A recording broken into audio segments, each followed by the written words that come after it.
క్రీస్తునందు ప్రియమైన సోదర సహోదరులకు క్రీస్తు నామములో మీకు వందనాలు శుభాలు తెలియజేస్తున్నాను.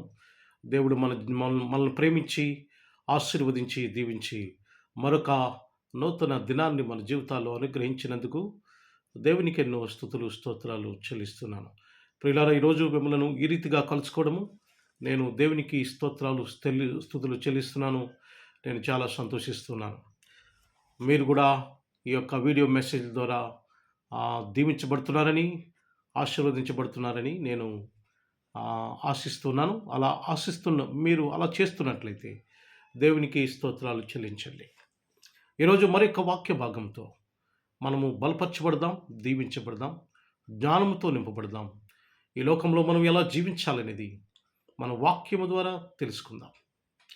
యెహోషువ గ్రంథము 3వ అధ్యాయము 11వ వచనంలో ఈ మాట వ్రాయబడింది. యెహోషువ గ్రంథము 3వ అధ్యాయము 11వ వచనంలో, జీవము గల దేవుడు మీ మధ్యనున్నాడనియు, ఆయన నిశ్చయముగా మీ ఎదుట నుండి కనానీయులను, హిత్తీయులను, హివ్వీయులను, పెరిజ్జీయులను, గిర్గాషీయులను, అమోరీయులను, యెబూసీయులను వెళ్ళగొట్టుననియు దీని వలన మీరు తెలుసుకొందురు. దేవుడు యెహోషువతో మాట్లాడుతున్నాడు. ఇదిగో, జీవము గల దేవుడు మీ మధ్య ఉన్నాడని మీరు తెలుసుకోవడం కోసం మీ మధ్యలో కొంత జాతుల వారు ఉన్నారు. వాళ్ళు దేవునికి, మీ పనికి అడ్డంగా ఉన్నారు. వారిని నేను తొలగించి మీకు విజయాన్ని అందిస్తాను అని యెహోషువతో దేవుడు చెబుతున్న మాటలు. ఎవరు ఆ జాతుల వాళ్ళు? వారితో ఏంటి సమస్య అని మనం ఆలోచన చేస్తే, మొట్టమొదటిగా కనానీయులు అనేటువంటి మాట మనం చూస్తున్నాం. కనానీయులు అనేవారు వీళ్ళు ఒక జాతి. అలాగే 7 జాతులు అక్కడ మెన్షన్ చేశాడు యెహోషువ 3వ అధ్యాయము 11వ వచనంలో. 7 రకాల జాతుల వారిని అక్కడ ఆయన మెన్షన్ చేశాడు. ఒక్కొక్క జాతి గురించి మనం చెప్పుకుందాం. ఇక్కడ మొట్టమొదటిగా కనానీయుల గురించి వాడాడు. కనానీయులు దేనికి సాదృశ్యము అంటే ధనాపేక్షకు సాదృశ్యము. కనానీయులు వీళ్ళు ధనాపేక్షకు సాదృశ్యము. సాధారణంగా ధనం మీద అందరికీ అపేక్ష ఉంటుంది, ఆశ ఉంటుంది. ధనం కావాలి కూడా. మనము రోజు మన అవసరాలు తీర్చుకోవడం కోసం మనకు ధనం కావాలి.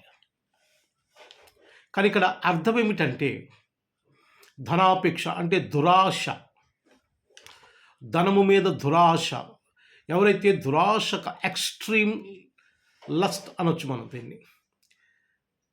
దురాశ, ఎక్స్ట్రీమ్ గ్రీడీ. ఎవరైతే దురాశ కలిగి ఉంటారో ధనంపై, వారి గురించి మాట్లాడుతున్నాడు ఇక్కడ. సాధారణంగా మనందరికీ ధనం కావాలి. తెల్లారు లేస్తే మనకి అవసరాలు, మన ఇంట్లో అవసరాలు, మనం ప్రతి అవసరం తీర్చుకోవడానికి ధనం కావాలి. ఆ అవసరం గురించి మాట్లాడతలేదు, ఆ ధనం గురించి మాట్లాడట్లేదు.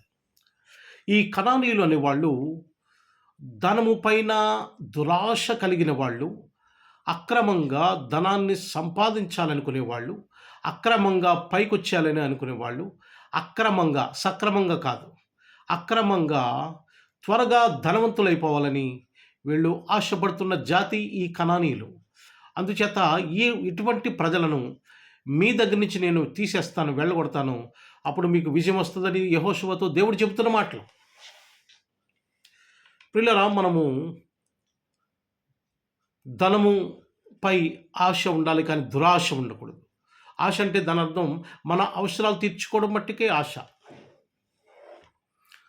దురాశ వలన ఏం జరుగుతుందో తెలుసా? ధనం మీద దురాశ వలన ఏం వస్తుందో తెలుసా? తిమోతి పత్రిక 1వ తిమోతి పత్రిక 6వ అధ్యాయం 10వ వచనంలో పౌలు తిమోతికి రాస్తూ ఈ మాట చెబుతున్నాడు. ధనాపేక్ష సమస్త కీడులకు మూలం, దానిని ఆశించి చాలామంది పడిపోయారు అని దేవుని యొక్క వాక్యం సెలవిస్తుంది. సమస్త కీడులకు మూలం ధనముపై దురాశ కలిగి ఉండడం వలన అనేక కీడులు చేయటానికి ఏ మాత్రం కూడా వెనుకాడరు. పిల్లలు గమనించండి, దురాశ మనల్ని తప్పు పని చేయడానికి ప్రోత్సహిస్తుంది. దురాశ మనం అక్రమ మార్గములో వెళ్ళడానికి ప్రోత్సహిస్తుంది. దురాశ మనము పాపం చేయటానికి ప్రోత్సహిస్తుంది. దురాశ దేవునికి ఇష్టం లేని పనులు చేయటానికి ప్రోత్సహిస్తుంది. కనుక దురాశ వలన మనం సర్వం కోల్పోతాం. నీతిని కోల్పోతాం, విశ్వాసం కోల్పోతాం, అలాగే ప్రేమను కోల్పోతాం, భక్తిని కోల్పోతాం. అసలు మనం ఏం చేస్తున్నామో మనకే తెలీదు. ఈ సమాజంలో ఒక వ్యతిరేక శక్తులుగా, సమాజానికి వ్యతిరేక శక్తులుగా తయారవుతాం. వారినే సోషల్ యాంటీ సోషల్ ఎలిమెంట్స్ అంటారు వాళ్ళనే. ప్రియమైన సహోదరి సహోదరులారా, we should not have the extreme greedy on the money. ధనము మీద మనకి దురాశ ఉండడానికి వీల్లేదు. ఆ దురాశ వలన ఈరోజు చూడండి, ధనం సంపాదించడం కోసం నేను చెప్పేది అక్రమ మార్గాల్లో, సక్రమ మార్గంగా, నీతిగా, న్యాయంగా మీరు వ్యాపారం చేస్తారో, ఉద్యోగం చేస్తారో, ఇంకోటి చేస్తారో, మీరు ఎంతైనా సంపాదించుకోండి, no problem at all. That God loves it. దేవుడు దాన్ని ప్రేమిస్తాడు. కానీ అక్రమంగా, ఇల్లీగల్గా, డిజార్డర్గా అండి, అక్రమంగా దురాశ కలిగి ఎవరైతే ధనాన్ని త్వరగా సంపాదించి త్వరగా గొప్పవాళ్ళు అయిపోవాలని అనుకుంటారో, అలాంటి వారిని దేవుడు ఇష్టపడ్డో అలాంటి వారు ఊరిలో పడతారు, విశ్వాసం నుంచి పడిపోతారు. వారికి భక్తి ఉండదు, భయం ఉండదు, ఏ రకమైనటువంటి ఉండవండి.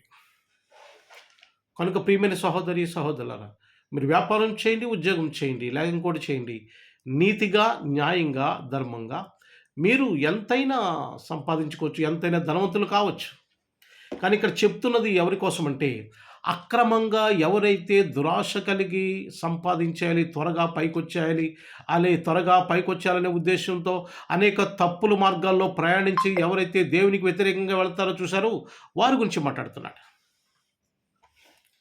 కనుక ప్రియమైన సహోదరి సహోదరులారా, గమనించండి, కనానీయులు ధనాపేక్ష గలవాళ్ళు.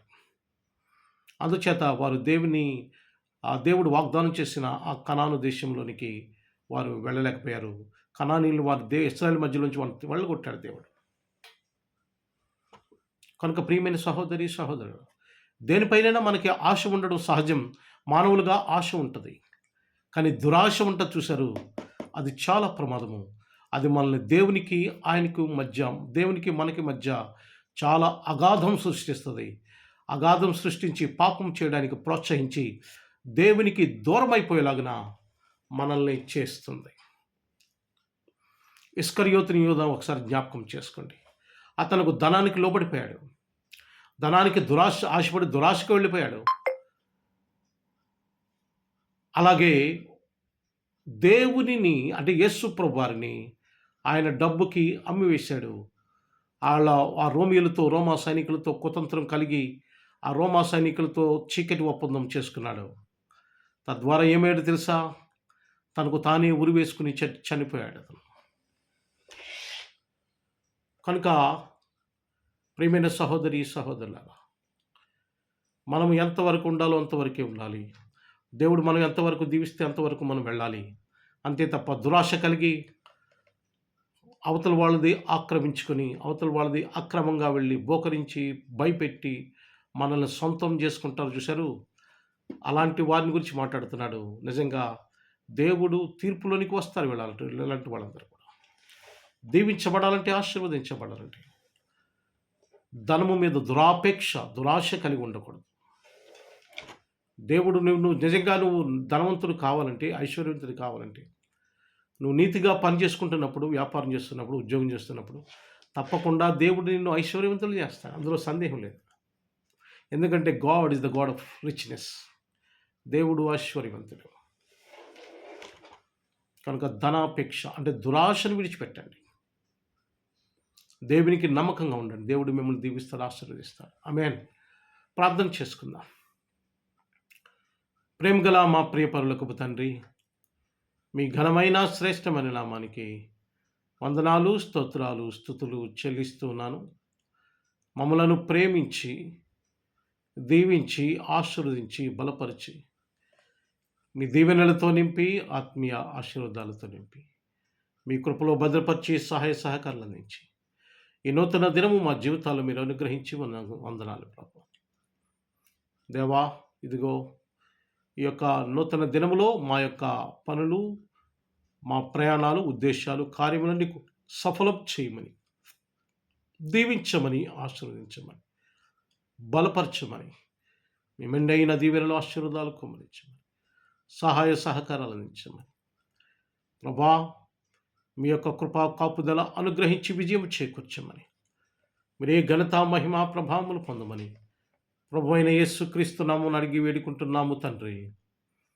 ఆమేన్, ఆమేన్, ఆమేన్.